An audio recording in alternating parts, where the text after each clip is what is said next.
ఇవాళ రాష్ట్రం పుష్కర కాలం దాటిన తర్వాత ముష్కరుల చేతిలో పడిపోయింది రాష్ట్రం. ముష్కరులు అంటే తెలుసు కదా మీకు, ఇక మన భాషలో చెప్పాలంటే లంగల్ దొంగల చేతిలో పడ్డది ఇవాళ రాష్ట్రం. నేనేదో రేవంత్ రెడ్డి గారి మీద కోపంతోనో ఆయన మీద ఈర్ష్యతోనో అసూయతోనో నేను మాట్లాడతలేను, బాధతో మాట్లాడుతున్నా. అధికారం ఎవరికి శాశ్వతం కాదు. ఎవరమైనా సరే, ఎంత గొప్ప వాళ్ళమైనా సరే, ఈ దేశంలో ఇందిరాగాంధీ గారు ఓడిపోయిన ఒక దశలో, ఎన్టీ రామారావు గారు ఓడిపోయినారు. మనం వారికంటే గొప్ప వాళ్ళమేం కాదు, ఎప్పుడో ఒకప్పుడు దిగిపోవాల్సిందే. కానీ అధికారం నుంచి మనం తప్పుకున్న తర్వాత ప్రజలు ఆశించేది, మనం కూడా ఆశించేది ఏంటంటే మనకంటే మన తర్వాత వచ్చేటోడు మంచిగా పనిచేయాలని కోరుకుంటాం. ఎట్లయితే మన జీవితంలో మన పిల్లలు మనకంటే బాగుండాలి, మన పిల్లలు మనకంటే ఉన్నతంగా చదవాలి, ఉన్నతంగా బతకాలని కోరుకుంటామో, అట్లే మనం కష్టపడి తెచ్చిన రాష్ట్రం ఇది. ఇదేదో ఆటోమేటిక్గా వచ్చిన రాష్ట్రం కాదు, అగాధం వచ్చి పడ్డ రాష్ట్రం కాదు. కష్టపడి వందల వేల మంది చచ్చిపోతే ఇవ్వక తప్పని అనివార్యత, ఇవ్వకపోతే మెడ మీద కత్తిపెట్టి ఇవ్వకపోతే ఈపు చింతపండు అవుతుందని చెప్పి బెదిరిస్తే అట్లా వచ్చిన రాష్ట్రం తప్ప ఆషామాషిగా వచ్చిన రాష్ట్రం కాదు.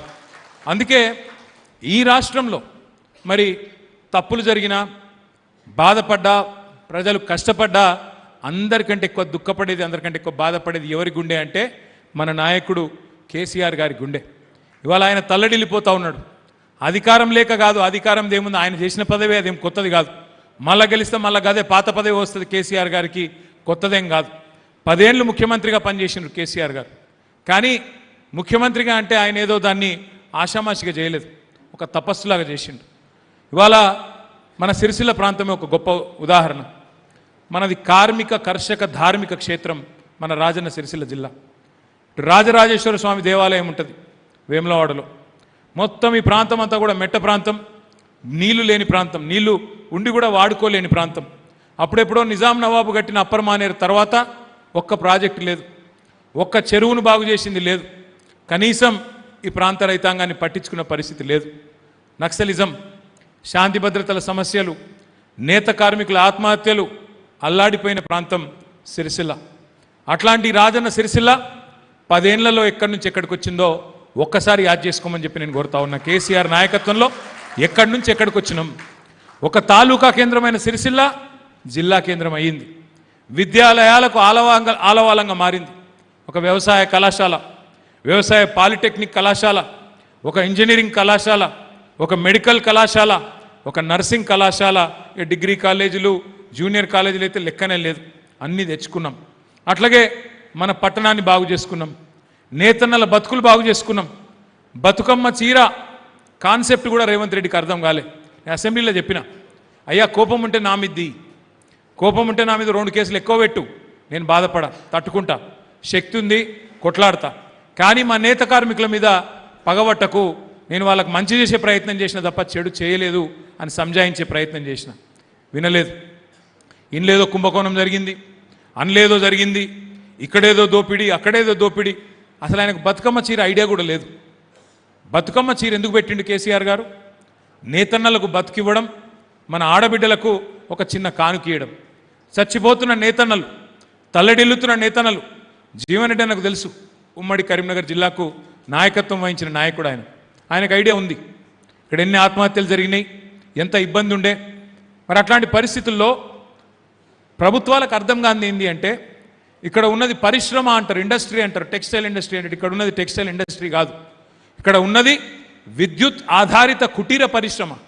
ఒక్కొక్క ఇంటెనక సాంచలు వేసుకొని 4, 6, 8 వేసుకొని ఓ చిన్న షెడ్ వేసుకొని, ఆ షెడ్డులో మరి తాను తన కుటుంబ సభ్యులు 4 కలిసి నడుపుకునే ఒక చిన్న కుటీర పరిశ్రమ మన సిరిసిల్లలోని పవర్లూమ్ ఇండస్ట్రీ.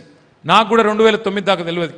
ఎమ్మెల్యే అయినాక, ఇక్కడ మా అన్నలందరితో కలిసినాక, నేతన్నల కష్టం చూసినాక అప్పుడు మనసుకెక్కింది తప్ప అప్పటిదాకా తెలియదు. రేవంత్ రెడ్డి గారికి నేను చెప్పిన, అయ్యా మీకు నా మీద కోపం ఉంటే మీరు ఏమన్నా చేయండి, పర్వాలేదు, కానీ మా సిరిసిల్ల మీద కోపం తీయకండి అని చెప్పిన. ఆయన మాత్రం మూర్ఖంగా ఇలా చీరల ఆర్డర్లు బంధు, 1, 2 ఎన్ని బంద్ చేసిండు ఒకసారి ఆలోచించుకోండి.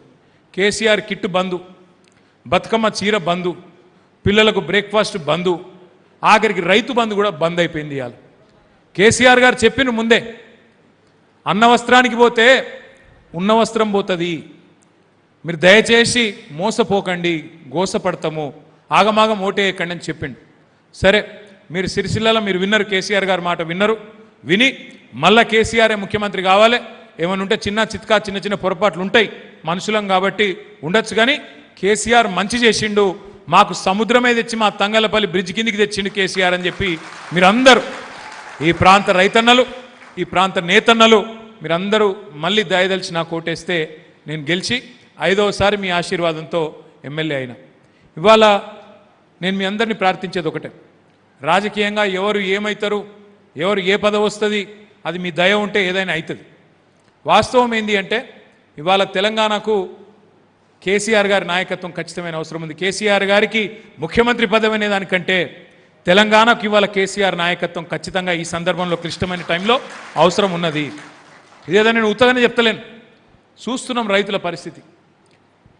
కళ్ళ కద్దుకొని వడ్లు కొనే ప్రభుత్వం ఉండే, మనకు ధాన్యం కొనే ప్రభుత్వం ఉండే. ఒక వడ్లే కాదు, శనగలు కొన్నాం, జొన్నలు కొన్నాం, మక్కలు కొన్నాం, మిర్చి కొన్నాం. ఏది వండిస్తే రైతు కనీస మద్దతు ధరించి 1000 కోట్ల నష్టం వచ్చినా ప్రభుత్వానికి దాన్ని నిల్వ ఉంచి గోదాములు కట్టి నిల్వ ఉంచి 1000 కోట్ల నష్టం వచ్చినా రైతు నష్టపోవద్దని చెప్పి రైతు రాజు లెక్క ఉండాలని చెప్పి కొన్నాడు కేసీఆర్. కద్దుకొని కొన్న ప్రభుత్వాన్ని పక్కకు పెట్టుకున్నాం. ఇలా కాళ్ళు పట్టుకున్నా కొనని ప్రభుత్వాన్ని తెచ్చుకున్నాం. పాలిచ్చే బర్రెను పక్కకు పెట్టి తన్నే దున్నపోతుంది తెచ్చి పెట్టుకున్నాం. చూడండి, మీరు ఒక్కసారి ఆలోచన చేయండి. ఏమన్నాడు రేవంత్ రెడ్డి గారు? ఆయన 10,000 ఇస్తే నేను 15,000 ఇస్తా, ఆయన 2 పంటలకు రైతు బంధు ఇస్తే నేను 3 పంటలకు ఇస్తా. ఇలా యూరియా ఇస్తలేడు కదా, రైతు బంధు దేవుడెరుగు, యూరియా దిక్కులేదు. మళ్ళీ తీసుకొస్తా, ఆనాటి రోజులు వెనకటి రోజులు తెస్తా అన్నాడు, తెచ్చిండు. మన ఎల్లారెడ్డిపేటలో వెంకటాపూర్లో నాకు యాదికున్నది, 2009-10లో మునిగే ఎల్లయ్య అనే ఓ రైతు, దళిత రైతు, లైన్లో నిలబడి ఆయనతో చక్కరో చక్కనే పడిపోయి చచ్చిపోయింది. నేను పోయినాడికి. ఆ రోజుల్లో పొన్నం ప్రభాకర్ గారు ఎంపీ, శ్రీధర్ బాబు గారు మంత్రి, అందరం పోయినవాడికి ఆ ఎల్లయ్య గారి కుటుంబాన్ని పరామర్శించడానికి. మళ్ళా ఆ రోజులు వచ్చినాయి. మళ్ళా ఎరువుల దుకాణాల ముంగడ చెప్పుల లైన్లు, మళ్ళా రైతులు సొమ్మసిల్లి పడిపోవడం, ఆఖరికి ఇవాళ కొనుగోలు కేంద్రాలలో రైతులు పడిపోయి చచ్చిపోయే పరిస్థితి వచ్చింది. కొనుగోలు కేంద్రాలలో వడదెబ్బ దాకి రైతులు చచ్చిపోయే పరిస్థితి. ఇలా రైతు బంధించుడు దేవుడెరుగు. ఆ గన్ని బ్యాగ్స్ ఇచ్చేటోడు లేడు, సంచులు ఇచ్చేటోడు లేడు. సంచులన్నీ ఆడవైనాయిరా అని తెలుసుకుంటే రాహుల్ గాంధీకి పోతున్నాయట. రైతుల ధాన్యంకు సంచులు లేవు, రాహుల్ గాంధీకి పోతున్నాయి సంచులలో, మొత్తం మూటలు పోతున్నాయి. ఈ పరిస్థితి వచ్చింది ఇవాళ తెలంగాణలో. ఇక ముఖ్యమంత్రి గారి భాషకైతే ఆయనకు రోజుకు 2 సార్లు మొక్కాలి.